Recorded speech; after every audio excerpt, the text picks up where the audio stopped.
Bien, muy buenos días. Al ser las 8:35, vamos a dar inicio a este nuevo webinar de Banca Patrimonial de Banco Lafice Costa Rica, inflación, mercados y tasas de interés, desafíos y oportunidades de inversión.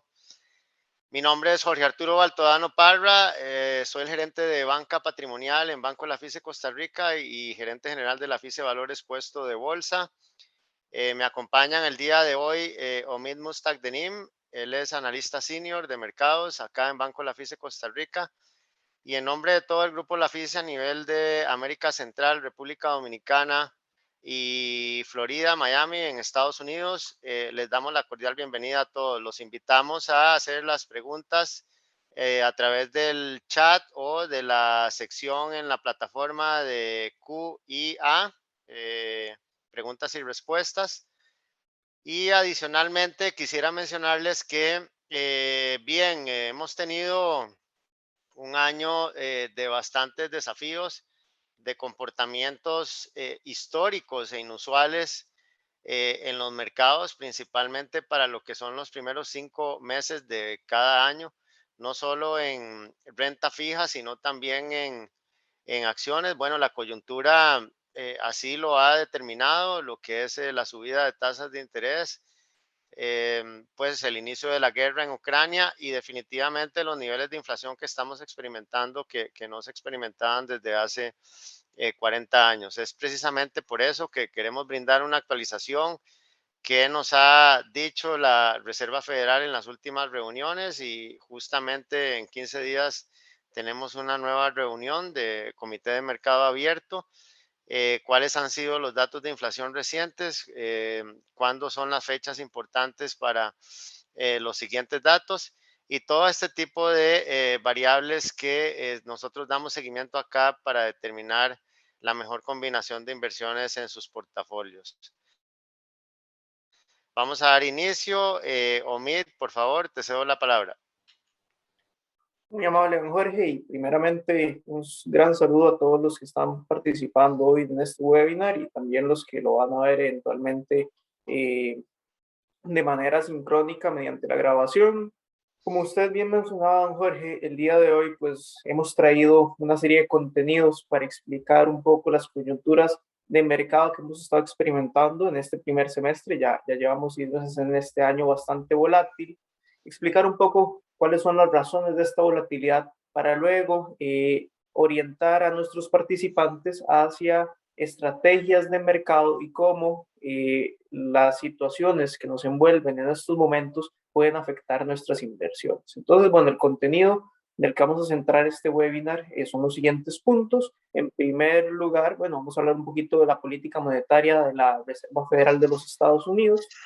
Sabemos que estamos en un ambiente de aumento de tasas, entonces la pregunta que surge a partir de la política monetaria es hasta cuándo se van a subir las tasas de interés, porque eso nos estará diciendo hasta cuándo se va a mantener la política monetaria restrictiva. Esta política monetaria restrictiva estaremos viendo que se genera a partir de la inflación, entonces eh, vamos a observar si esta política monetaria es eficiente o no para reducir los niveles de inflación que está experimentando Estados Unidos.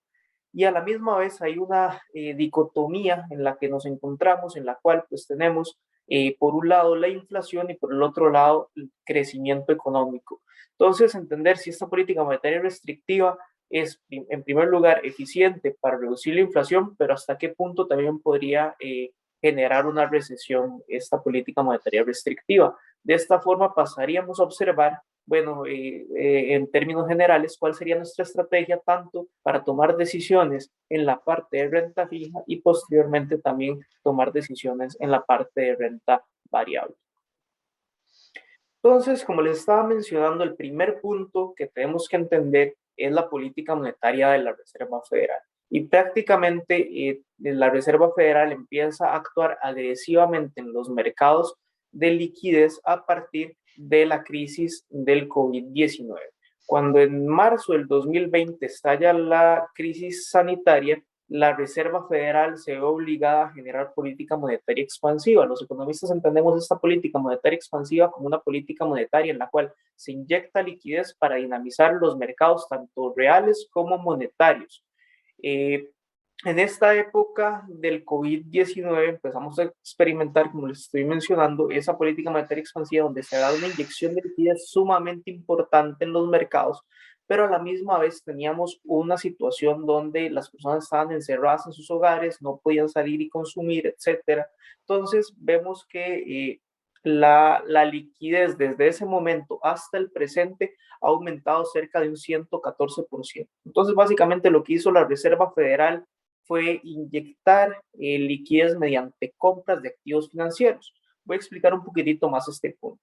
Cuando la Reserva Federal quiere hacer política monetaria expansiva, en términos y grosso modo, lo que puede realizar es, por un lado, emitir dinero, emitir efectivo, y por el otro lado, bajar tasas de interés.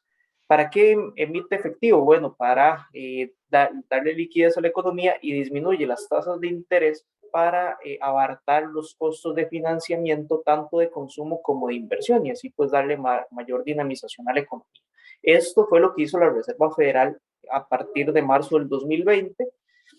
¿Y cómo le inyecta liquidez a la economía? Bueno, empieza a comprar activos financieros que hay en los mercados financieros. Sobre todo, la Reserva Federal acostumbra comprar bonos del tesoro, bonos que ellos mismos emiten y que ya están en el mercado, los compra de vuelta, entonces compra esos bonos y a cambio pues da efectivo. Ese efectivo usualmente es dinero que se está imprimiendo en la economía, entonces es dinero nuevo, y también compra un instrumento que se llama Mortgage Backed Securities. Estos Mortgage Backed Securities prácticamente son hipotecas que se transan en los mercados financieros. Entonces, al comprar esos activos financieros, saca esos activos financieros del mercado y inyecta liquidez, inyecta billetes y monedas nuevos, si lo queremos ver en términos bastante simples. Desde ese momento, en marzo del 2020 hasta el presente, la Reserva Federal pues aumentó la cantidad de activos financieros que tenían su poder en un 114%.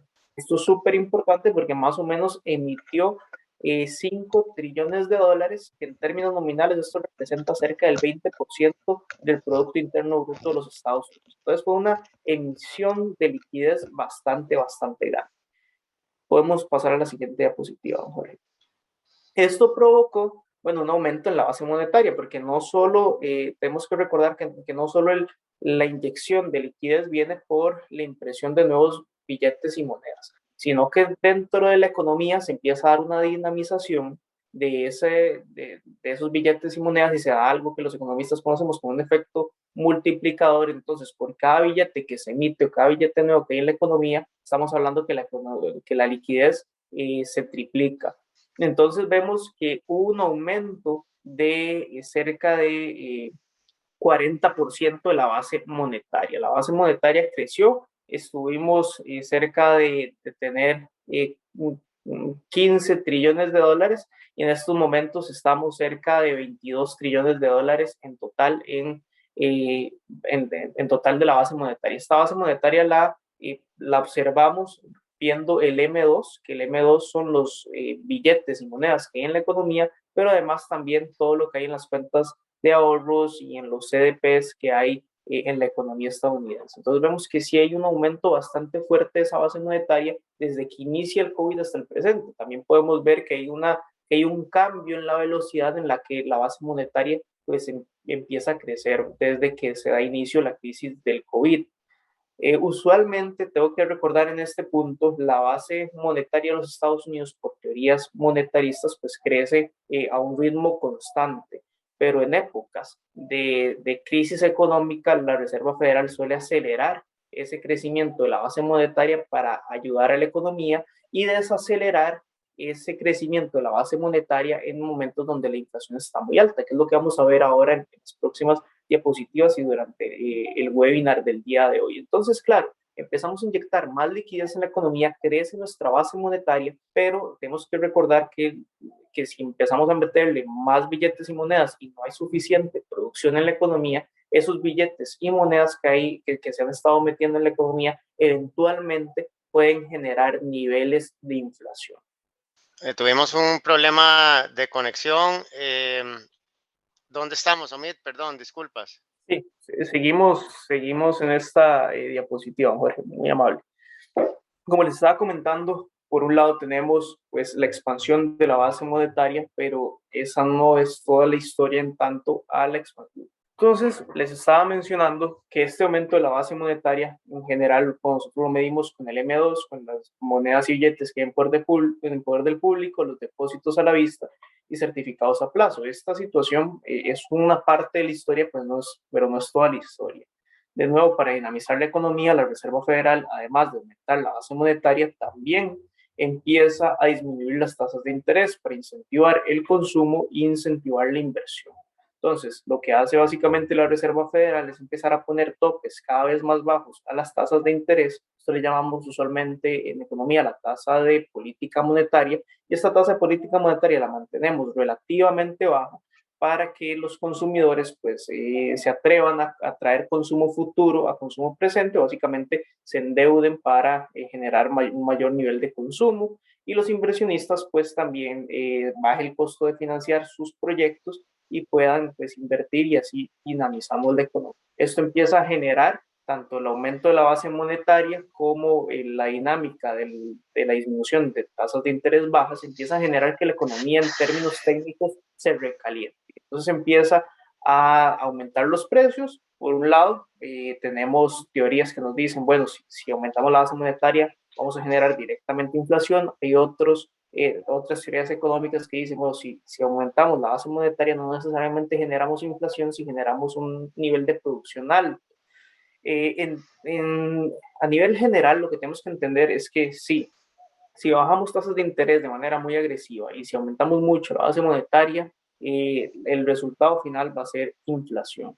¿Por qué? Bueno, porque la economía, los productos en la economía tienen un proceso usualmente más largo, en el cual pues no pueden alcanzar o no podemos igualar la cantidad de productos nuevos que hay en la economía con la cantidad de billetes y monedas que hay en la economía. Entonces, tenemos ley de oferta y demanda. Tenemos más monedas y billetes que productos en la economía. Los monedas y billetes pues tienden a perder valor, y entonces empieza a generar inflación, y es aquí el cambio de dinámica que vemos de la Reserva Federal. Vemos en la parte blanca de este gráfico esa Reserva Federal con política monetaria expansiva, bajando tasas de interés y ayudando a que la economía empiece a dinamizarse. Y cuando empieza a observar inflación, vemos la parte que está sombreada en rojo, donde la Reserva Federal empieza a aumentar tasas de interés. Aquí lo que estamos viendo es un gráfico de la tasa de política monetaria de la Reserva Federal. Vemos que en el 2017-2018 estuvimos en un ciclo de la tasa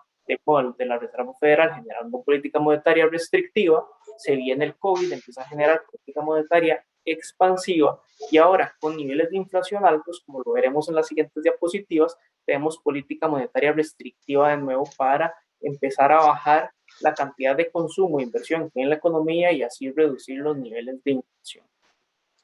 Aquí podemos ver la inflación histórica de los Unidos, y como les estaba mencionando, vemos que durante los 80, bueno, tuvimos todo lo que fue la crisis del petróleo, etcétera, la primera y segunda crisis del petróleo en los 70s y 80s, y vemos esos niveles altos de inflación. A partir de ese entonces, pues en ciertos momentos críticos de la economía, la inflación ha rondado el 4%, pero en general la inflación de Estados Unidos se mantiene cerca del 2%. ¿Y por qué se mantiene cerca del 2% la inflación en los Estados Unidos? Bueno, porque esa es la inflación objetivo de la Reserva Federal. Entonces la Reserva Federal va a generar política monetaria expansiva cuando vea que la inflación está por debajo de ese 2%. Por ejemplo, un claro ejemplo es aquí en el 2008-2009, la Reserva Federal empieza a generar política monetaria expansiva para aumentar la inflación y llevarle ese 2%. O cuando la ve por encima de ese 2%, pues empieza a generar política monetaria restrictiva para llevarla de nuevo a ese 2%. Entonces, usualmente cuando vemos estas situaciones, la Reserva Federal, pues si se le pasa la mano generando política monetaria restrictiva, podríamos experimentar algún nivel de recesión. ¿Qué estamos experimentando en estos momentos? Vemos que aquí está el 2% objetivo de la Reserva Federal, y la tasa de inflación está cerca del 8.3% de crecimiento interanual, el nivel de precios. Entonces la Reserva Federal debe empezar a actuar de manera cada vez más agresiva para llevarnos a ese nivel de 2%. ¿Cómo lo va a hacer?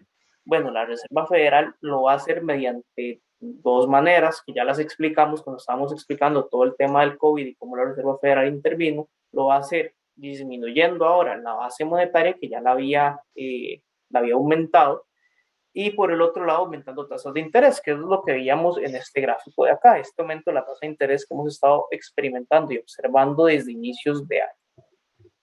Entonces, básicamente, esta Reserva Federal generando política monetaria restrictiva ya empieza a modificar las expectativas de inflación que tienen los mercados financieros. ¿Cómo observamos esas expectativas de inflación? Pues las observamos con instrumentos de mercado. Los instrumentos más precisos para observar pues, las expectativas de inflación a nivel de mercado son los break-evens. Estos break-evens son la tasa de interés de un bono nominal de la Reserva Federal de los Estados Unidos y un bono en términos reales de la Reserva Federal de los Estados Unidos.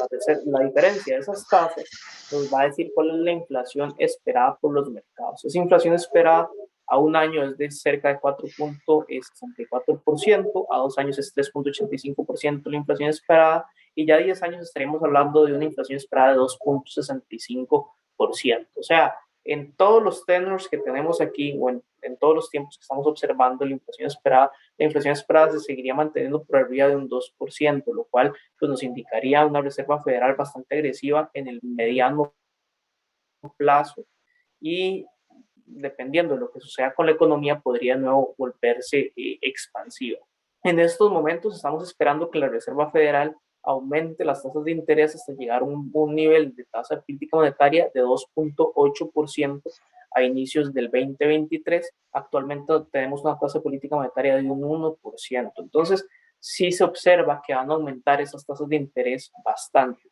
Y entonces aquí tenemos que ser bastante claros en que ya los mercados han descontado gran parte de ese aumento de las tasas de interés, y lo hemos visto en la valoración de la mayoría de activos financieros, tanto en renta variable como renta fija, pues han sufrido ciertas caídas importantes, por un lado por el costo de oportunidad que se genera entre los libres de riesgo, más los bonos del Tesoro de la Reserva Federal que están aumentando su rentabilidad, y entonces algunos inversionistas pues dicen, ok, los que son libres de riesgo están aumentando la rentabilidad, yo puedo sacar un poco de mis inversiones que son más riesgosas y meterlas en los libres de riesgo. Eso pues genera una venta de activos, tanto de renta fija como renta variable, y genera que caigan esa valoración, así como ciertas dinámicas que hay con las expectativas del crecimiento económico a la hora de que se aumentan las tasas de interés, ¿verdad?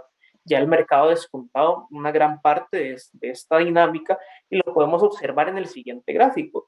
Aquí vemos dos tasas de interés, una tasa estipulada por el mercado, que es la tasa del Tesoro a 2 años, del bono del Tesoro a 2 años, cuál ha sido la tasa histórica de ese bono del Tesoro, y la vemos comparada con la tasa de política monetaria de la Reserva Federal. Y vemos que prácticamente se mueven de la mano.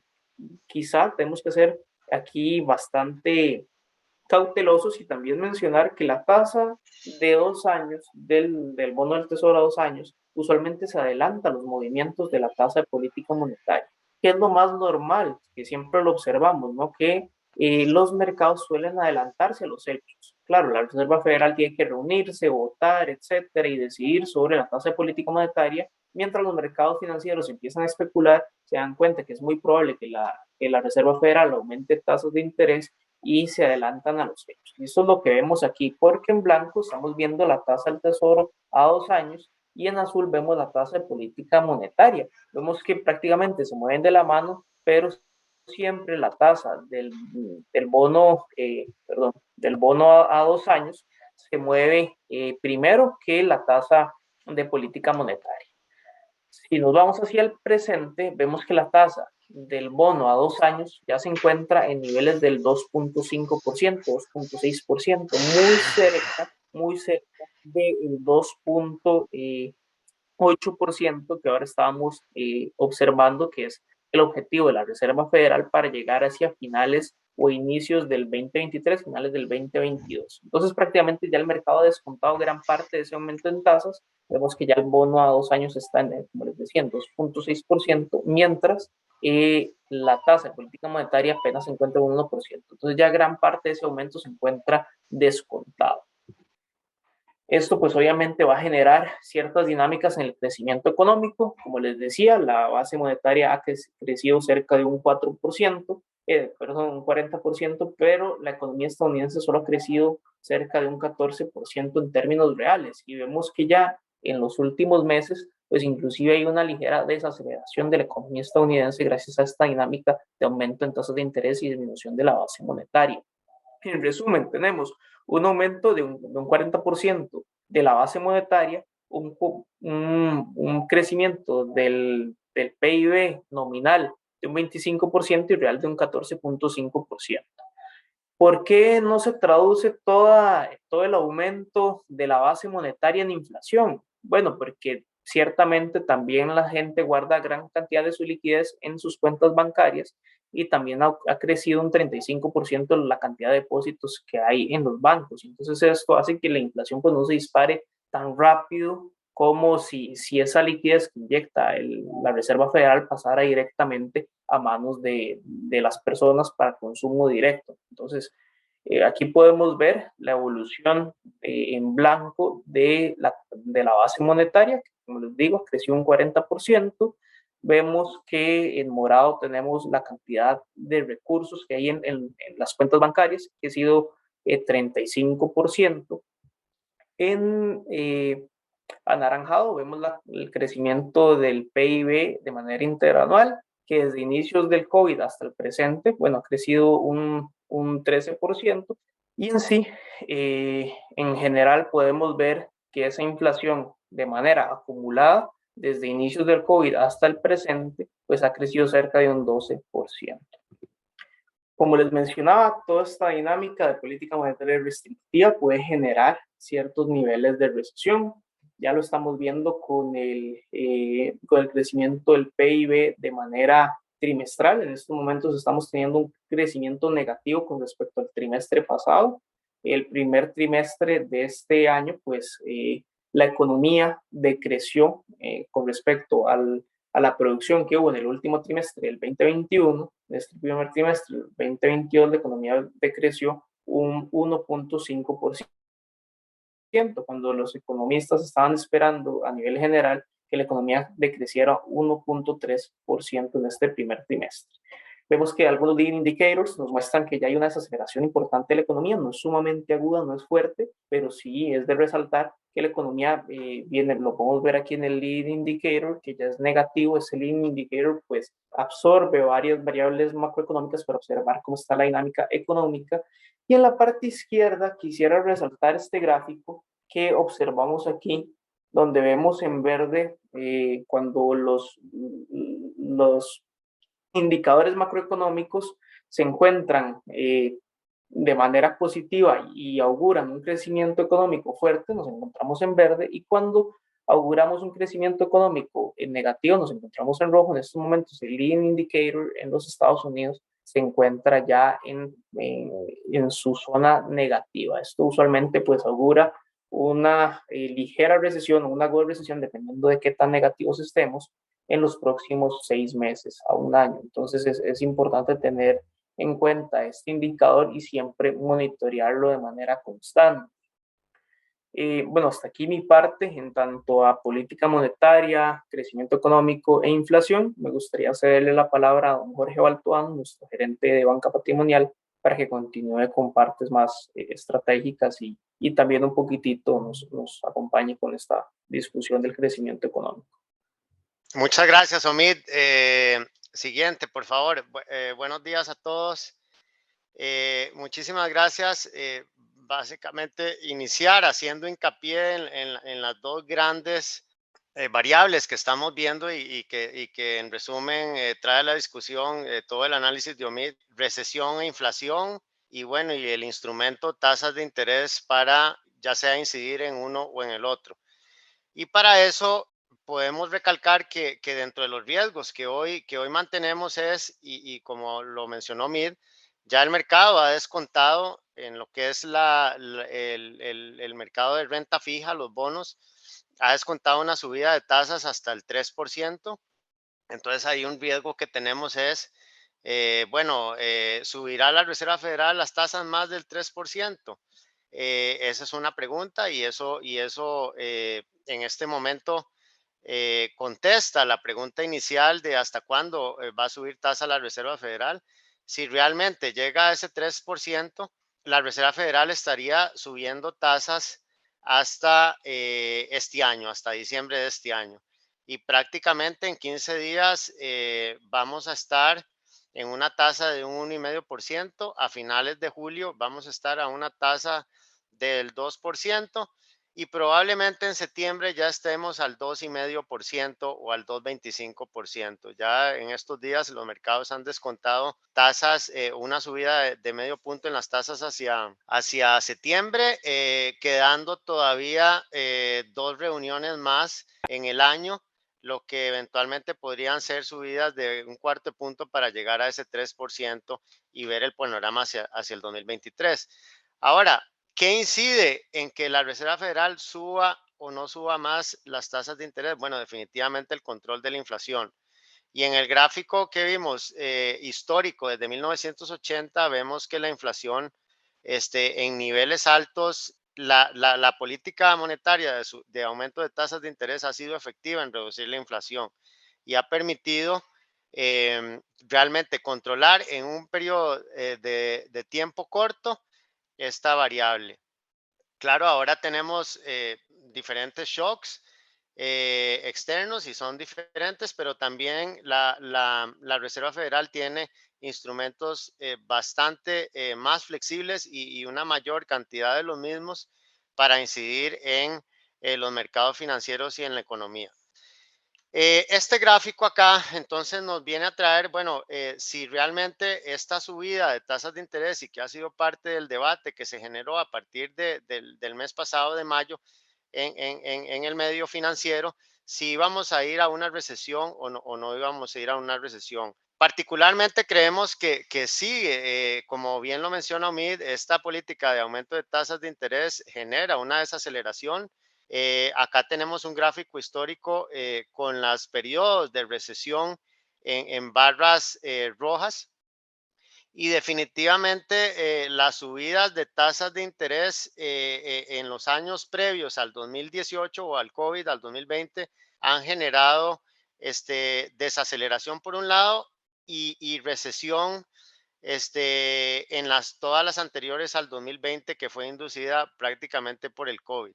Yo me atrevería a decir que la subida del 2017 o iniciada en el 2016 y que terminó en el 2018, en diciembre del 2018, fue un aumento de tasas de interés que no iba a generar una recesión por sí misma en la economía estadounidense.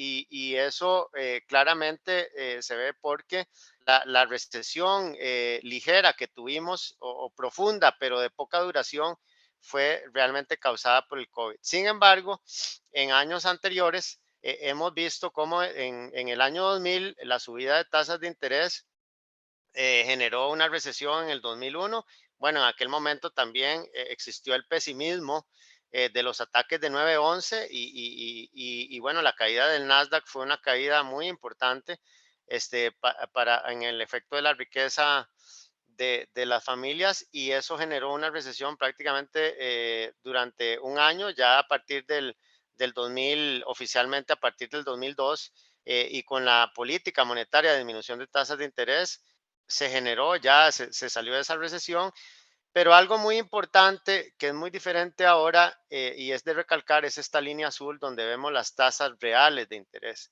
Y las tasas reales de interés eran extremadamente más altas en los periodos anteriores que en el periodo actual. Vean que hoy realmente con esta línea azul tenemos tasas reales en nivel negativo, medidas aquí en el eje de la derecha, y todavía tenemos niveles de inflación que superan las tasas de interés y no estamos viendo una subida de tasas de interés reales más allá del 1%.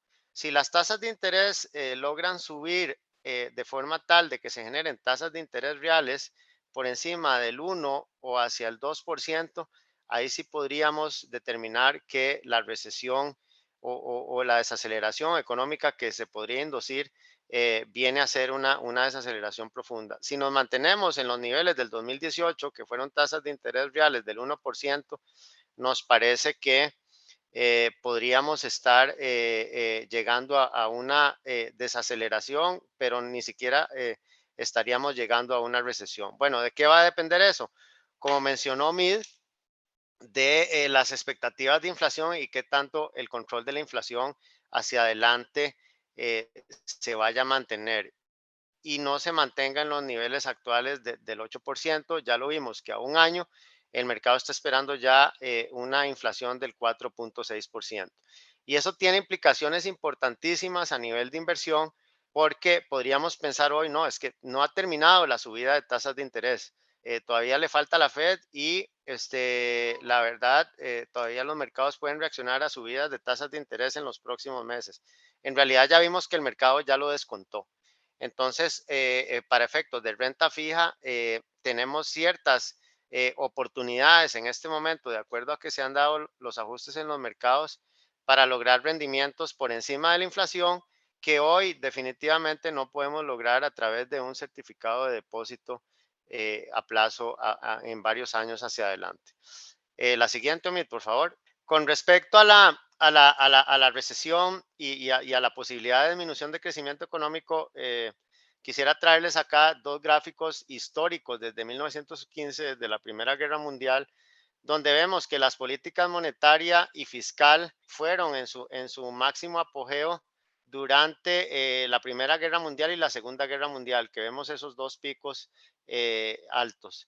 Y después, la próxima situación donde se da una política fiscal expansiva es en la gran crisis financiera del 2008-2009, donde vemos ese pico que es previo a el pico del COVID, donde definitivamente el estímulo monetario y fiscal fue del tamaño de la Segunda Guerra Mundial. Eso necesariamente vean como ya se ha reducido en forma importante y prácticamente casi que ya llegamos a un nivel de estímulo. Si bien estuvimos al nivel tan alto como en la Segunda Guerra Mundial, ya los niveles de estímulo actuales andan similares a los de la Primera Guerra Mundial, pero también vemos que históricamente la disminución de estos estímulos así tan fuertes han sido bastante rápidos. Y esa rapidez con que se ha disminuido el estímulo, bueno, normalmente ha generado una desaceleración y probablemente, quien quita o es muy probable también con cierto nivel una recesión. Y para eso nos vamos al gráfico de la derecha, donde vemos de las últimas 2 décadas en la línea verde lo que ha sido la manufactura global en todo el mundo y donde vemos ese pico inferior o ese mínimo que es la gran crisis financiera necesariamente y que claramente viene precedida de una serie de desestímulos monetarios, que es la línea azul, donde vemos que en vez de tener un crecimiento en la base monetaria y políticas monetarias expansivas, más bien vamos disminuyendo en la expansión del estímulo monetario. Luego de esa crisis del 2009 viene el gran estímulo monetario de lo que es el quantitative easing y vemos que claramente la gran crisis financiera empieza a salir, o el mundo empieza a salir de esa gran crisis financiera e inmediatamente, ya en enero del 2010, ya tenemos indicadores de crecimiento global positivos. Y luego ahí nos vamos a los últimos 10 años, donde hemos tenido varios ciclos de restricción monetaria o de expansión monetaria y vemos que el que podría de alguna forma asemejarse al actual, la desaceleración que hubo durante los años 2015 y 2016, que fueron los últimos gobiernos de Obama, y donde realmente le permitió a Donald Trump llegar a la presidencia de los Estados Unidos en noviembre del 2016. ¿Y por qué? Bueno, porque la actividad económica venía desacelerándose y es la actividad económica global venía desacelerándose como lo vemos acá. Vemos que hoy día la actividad económica de manufactura global, como se mide en el eje de la izquierda, está en un nivel por encima de 50, que eso significa expansión, pero ya empieza a generar desaceleración y viene acompañada con el retiro de estímulos monetarios globales que ya vemos que están en -60 y prácticamente en los niveles que antecedieron la gran crisis financiera del 2009. No me atrevería a decir que este desestímulo monetario vaya a generarnos una crisis como la del 2009 porque las condiciones son totalmente diferentes. Allá teníamos políticas crediticias laxas, teníamos una máquina que había generado casi $1 trillón en hipotecas malas, donde los precios estaban por debajo de los créditos y bueno, y todo eso ya se veía reflejado en los bancos, principalmente Lehman Brothers, que fue el que tuvimos y que a nivel de sistema financiero tuvo que desaparecer y se dejó caer. La gran conclusión de esto es que sí vamos a tener una desaceleración, podríamos tener una recesión, para esto estaremos siguiendo los datos de crecimiento y bueno, y claramente estamos en una posición donde el estímulo existe, un desestímulo monetario y fiscal importante hacia adelante. Siguiente, Mil. Bien, ante esto, ¿qué hacemos para construir un portafolio de bonos? O más bien nos preguntamos, ¿existen oportunidades en este momento para crear un portafolio de bonos, una combinación de activos que me van a pagar una tasa de interés y el principal en un periodo dado? Efectivamente, sí existen, pero tenemos que irnos a variables claves y son rendimientos reales positivos.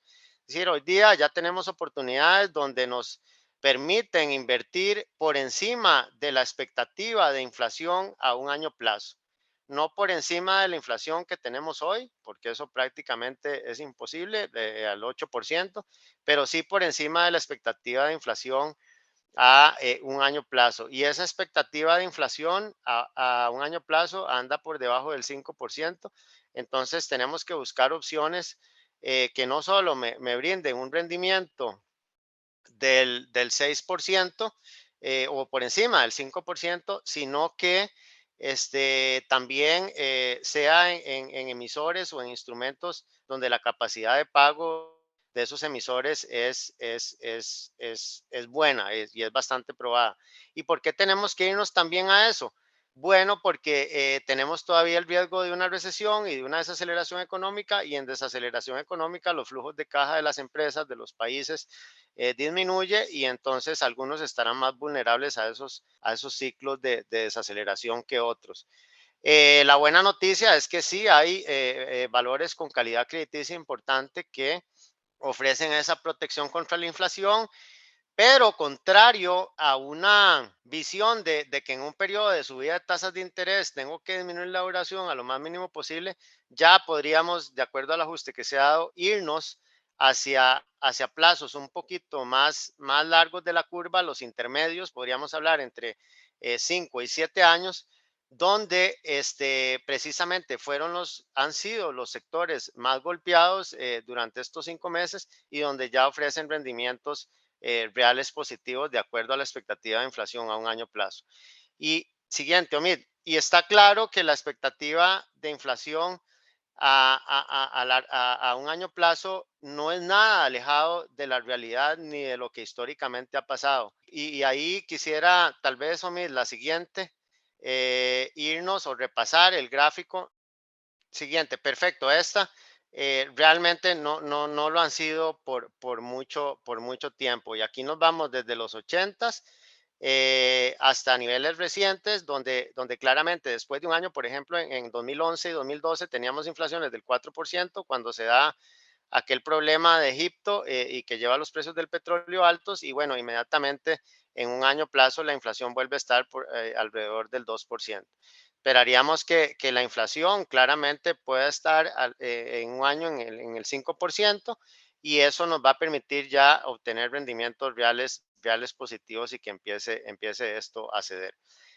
Tal vez nos vamos ya a la matriz de rendimientos, Omid, por favor. Y vemos acá, bueno, que justamente a nivel de grado de inversión, que es triple B menos para arriba, para obtener rendimientos por encima de esa inflación a un año plazo, bueno, tenemos que irnos a al escalón mínimo de grado de inversión, que es triple B menos, y a 30 años plazo de vencimiento en los bonos. Definitivamente, ese no es un plazo que nos guste y que nos haga sentido en este momento, porque también existen riesgos de que la Reserva Federal suba más las tasas de interés y bueno, y eso va a generar movimientos de precios importantes ahí. Pero si vemos, por ejemplo, el universo W, vemos que, por ejemplo, en los corporativos de Estados Unidos, en W ya estamos de 5 a 7 años obteniendo rendimientos reales positivos, 5,68, 6,08.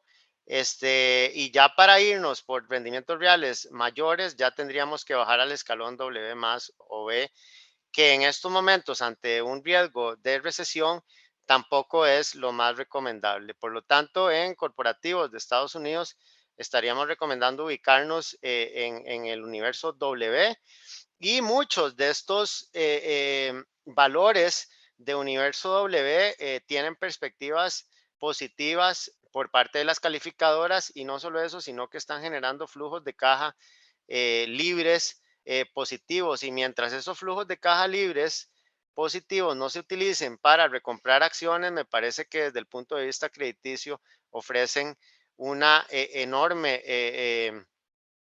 oportunidad en este momento. ¿Y cómo nos damos cuenta si estas empresas van a utilizar el flujo de caja libre para recomprar acciones o no? Bueno, estas empresas tienen que anunciar esas recompras de acciones.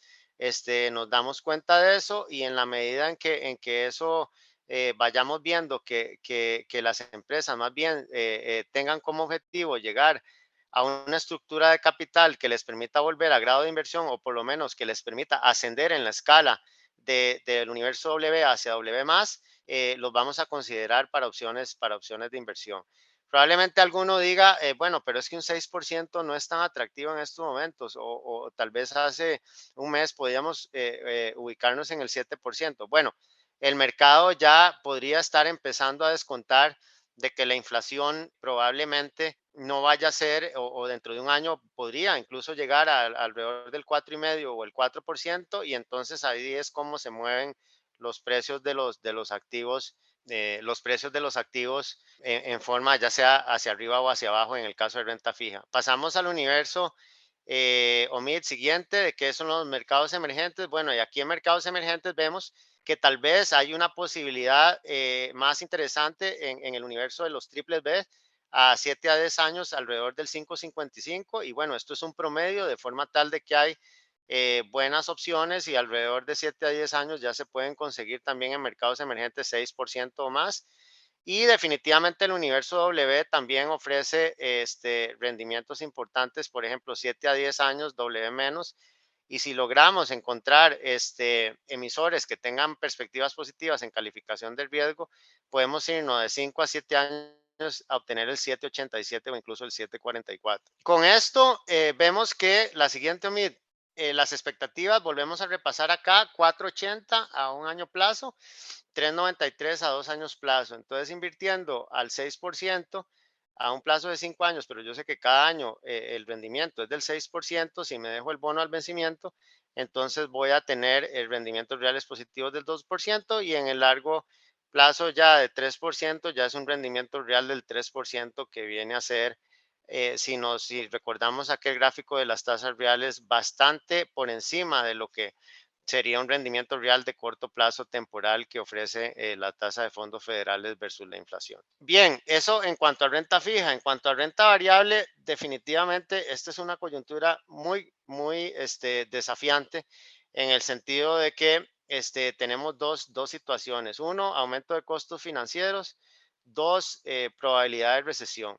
Entonces aquí prácticamente lo primero que hay que hacer es zapatero a sus zapatos. Tenemos una política monetaria restrictiva. ¿Cuáles compañías van a dar entregables de ganancias aún en periodos de política monetaria restrictiva y desaceleración económica?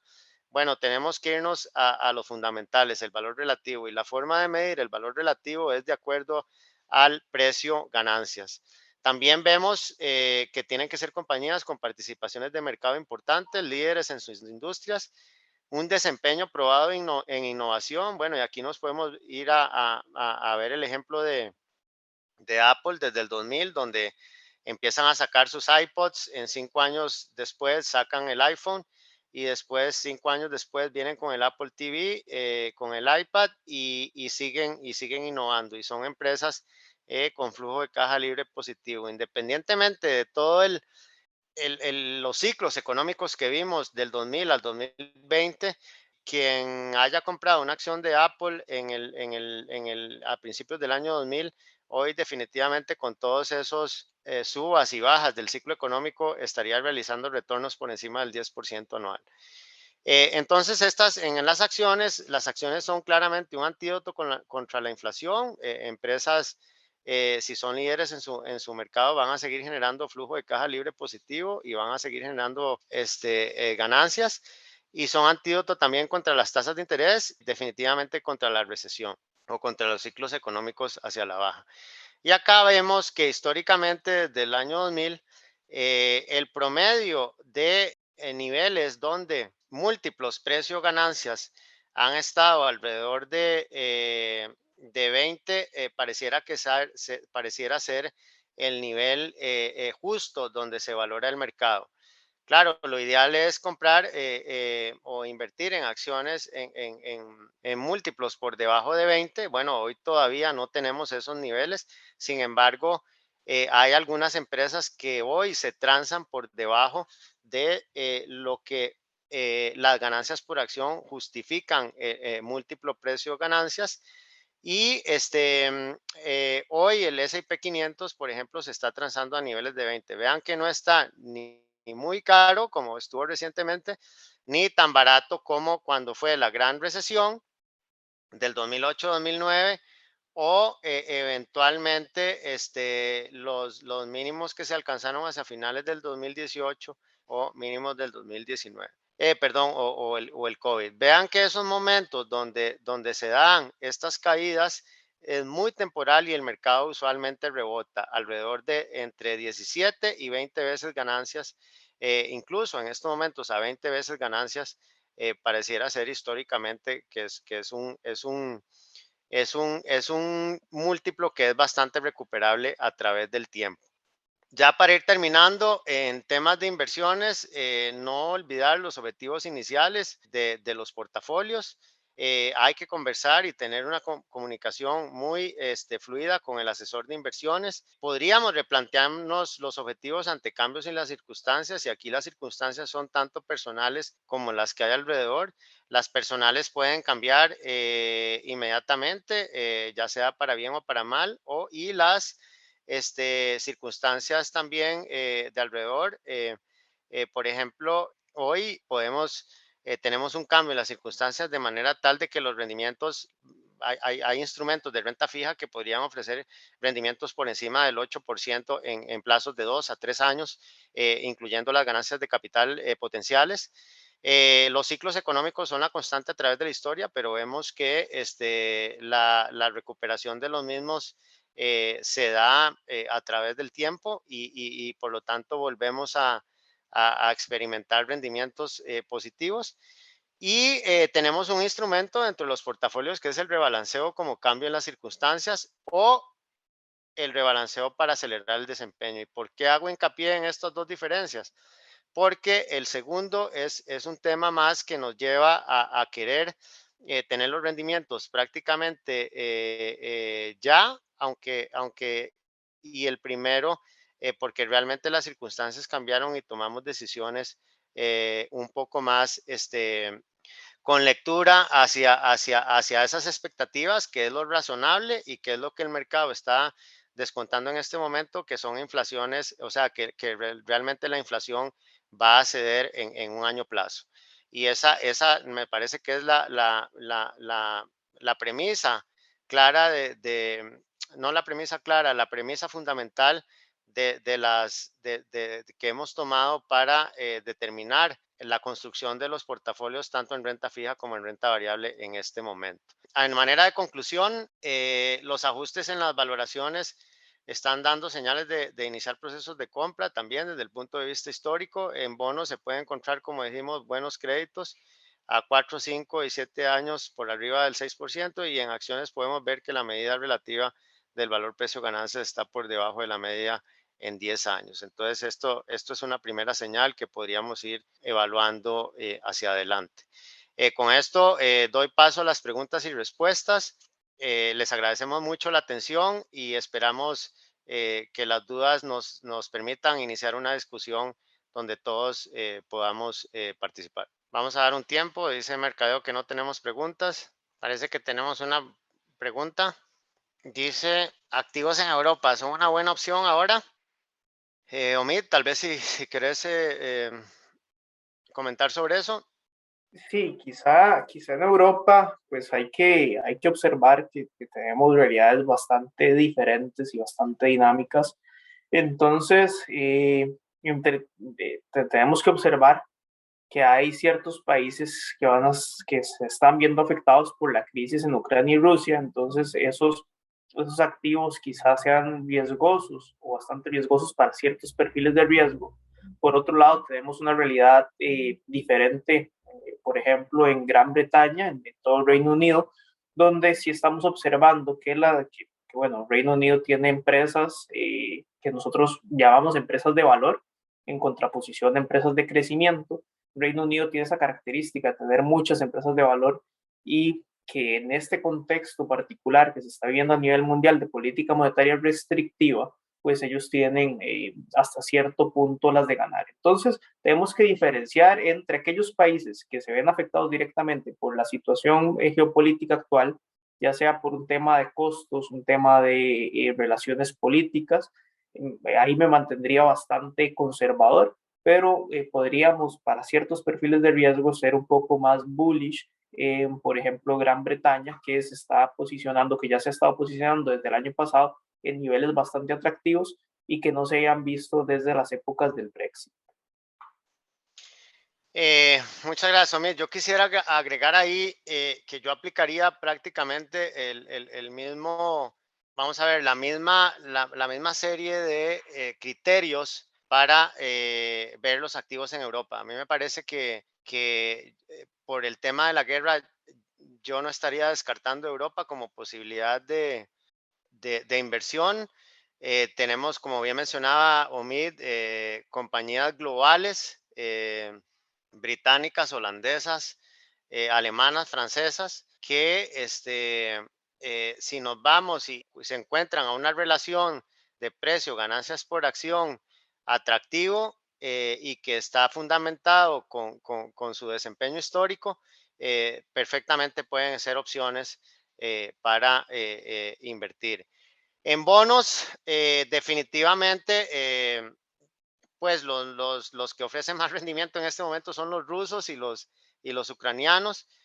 Cualquier otro bono de los países, digamos, de Europa Occidental, definitivamente los bonos en Estados Unidos y en este lado del Atlántico ofrecen rendimientos mayores. Entonces ahí me parece que por un tema de rendimiento, yo no me inclinaría a invertir en bonos en Europa en este momento, más sí en acciones bien seleccionadas.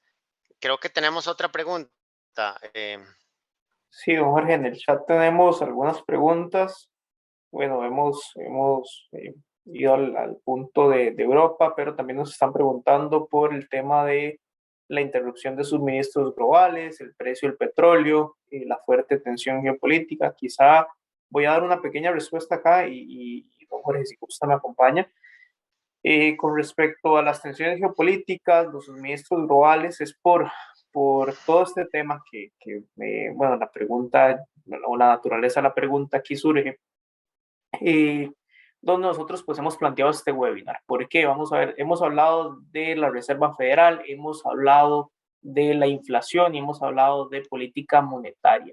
¿Por qué todo esto es relevante? Bueno, definitivamente con la pregunta que nos están haciendo, a la hora de observar los suministros globales, lo que está generando esa restricción en suministros globales, sobre todo por las restricciones en China del COVID, el aumento en los precios del petróleo por la tensión geopolítica, lo que está generando es presiones inflacionarias. Por un lado, temas del petróleo, el petróleo está subiendo de precio, genera presiones inflacionarias, aumento en el nivel de precios que se agrega a la presión inflacionaria que ya traíamos desde el 2021. De la misma forma, la restricción en los suministros empieza a hacer una restricción de la oferta a nivel mundial de bienes y servicios y aumentan los niveles de precios. Entonces, por eso es la importancia de este webinar. ¿Por qué? Porque esas tensiones a nivel mundial lo que están haciendo es que los niveles de precio pues se aceleren o haya una mayor tensión en los niveles de precio, haya mayores presiones inflacionarias y por lo tanto tengamos una Reserva Federal más agresiva en tanto su política monetaria restrictiva. Entonces, estos son shocks exógenos que han estado también guiando a la Reserva Federal y por lo tanto todo lo que hemos discutido a lo largo de este webinar. Don Jorge, no sé si gusta agregar algo. Claro, claro. Y qué dicha, Omid, y gracias a quien hizo esa pregunta. Vamos a ver, en estos momentos, lo que la crisis o la interrupción de suministro global nos genera un shock de oferta. Y nos genera un shock de oferta no solo por los cierres de las fábricas en China, que esos son, vimos, son efectos temporales, ya las volvieron a abrir, ya volvieron a quitar las restricciones, sino también, y esto aquí tomo un insumo conversando con una ejecutiva que tiene a cargo todo el tema logístico de una transnacional muy importante en América Latina, donde me decía que la capacidad, o sea, en el momento en que nosotros nos fuimos todos a la casa, las personas o el mundo a nivel global como que trató de decir, bueno, hey, mi casa es mi hogar y voy a realizar los proyectos que nunca he realizado y también se viene dentro de nuestras mentes toda aquella parte, bueno, yo no sé si esta pandemia va a durar mucho o yo el día de mañana me contagio, etcétera. Entonces se da todo aquel aumento de demanda y muchas cosas donde empieza también a tener problema logístico. Esto es que no hay campo en los barcos para trasladar toda la nueva producción que se tiene. Entonces, esta persona, yo le preguntaba, bueno, ¿qué pasa? Entonces, ¿cuándo creen que va a terminar esto? No, las empresas de barcos están construyendo más barcos y probablemente hacia mitad del 2023 ya estén los nuevos barcos. Bueno, esto va a ser una posibilidad ya empezar a reducir los costos de logística y por eso decimos que dentro de un año la inflación no puede seguir siendo el 8% por dos razones. ¿Por qué?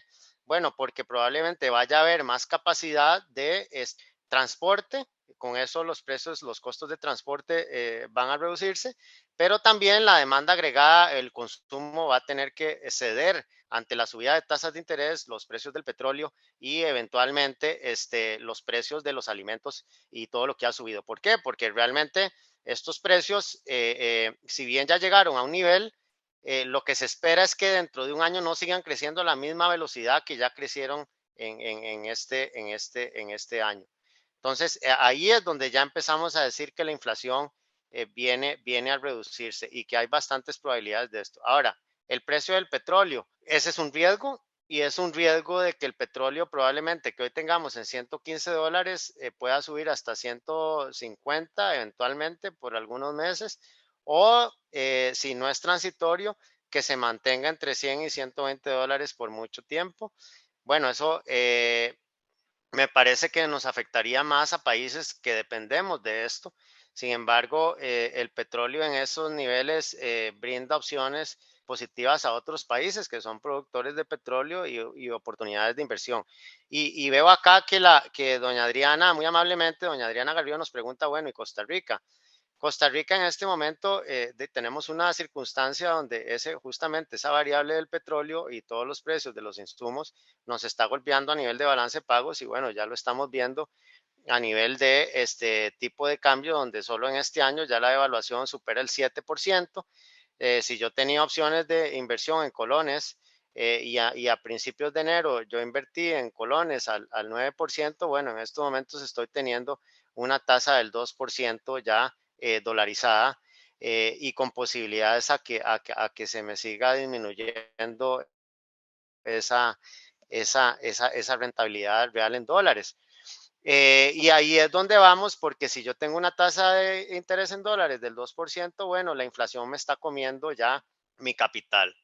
y yo no estoy teniendo rendimientos reales porque la inflación en dólares anda, ya lo vimos, alrededor del 8% y con posibilidades de generar el 4% en ese momento. Es ahí donde tenemos que buscar de que si yo hoy tengo una opción que me rinde el 6% o más cuando hace 3 meses me rendía el 4%, bueno, ¿por qué no tomarla y dejarme esa inversión al vencimiento? Me parece que es sensato y con posibilidades de que en el momento en que la inflación que le estamos viendo desde un punto de vista a través del tiempo transitorio disminuya, más bien yo pueda obtener un rendimiento adicional por subida de precio y por ganancias de capital. Doña Adriana Garrido también nos pregunta sobre China. China en este momento es un enigma y es un enigma porque este año hay tema político de, ¿cómo se llama esto? De ratificación del régimen y casi que durante estos momentos en estos meses donde se ratifica el régimen, es decir, no hay elecciones, sino que se brinda un nuevo periodo para que Xi Jinping siga en el poder. Normalmente son años inciertos en el sentido de que en estas nuevas digamos, asambleas donde se ratifica el líder político, pueden surgir nuevos derechos y nuevas políticas que nos traen incertidumbre. Por el momento yo me mantendría ahí al margen. Eso es prácticamente lo mismo que hicimos en Colombia antes de las elecciones del domingo. Ok, está el ruido político, entonces nos mantenemos con cierta cautela.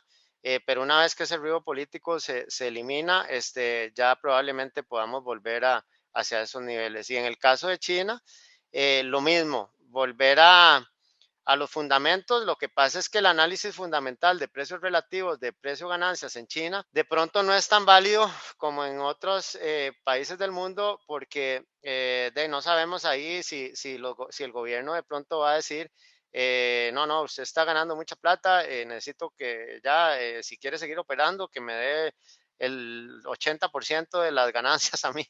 Ese tipo de cosas, el análisis relativo se vuelve un poquito menos, digamos, vamos a ver, menos creíble, digámoslo de esa forma, por ese factor de ambiente industrial y competitivo en que él se pueda desempeñar.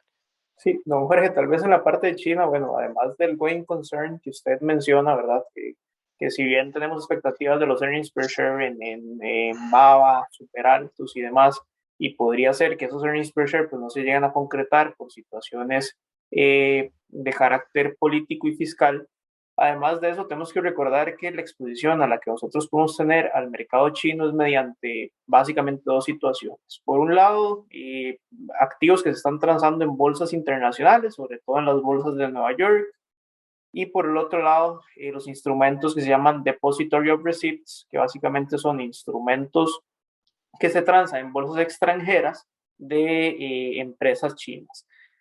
En estos momentos, pues hay cierta incertidumbre de qué decisiones va a tomar el gobierno chino con respecto a estos instrumentos, y si va a permitirles a las empresas cotizar en bolsas internacionales o si va a permitirles a las empresas seguir emitiendo estos depository of receipts, y en el caso contrario, pues bueno, podría significar tener que liquidar esos instrumentos en un periodo muy corto de tiempo, ¿verdad? Entonces, esas incertidumbres, pues lo que han generado es que la mayoría de activos relacionados con China y que tengan las empresas, los headquarters en China, pues tengan una valoración mucho menor de la que los fundamentales podrían respaldar, ¿verdad?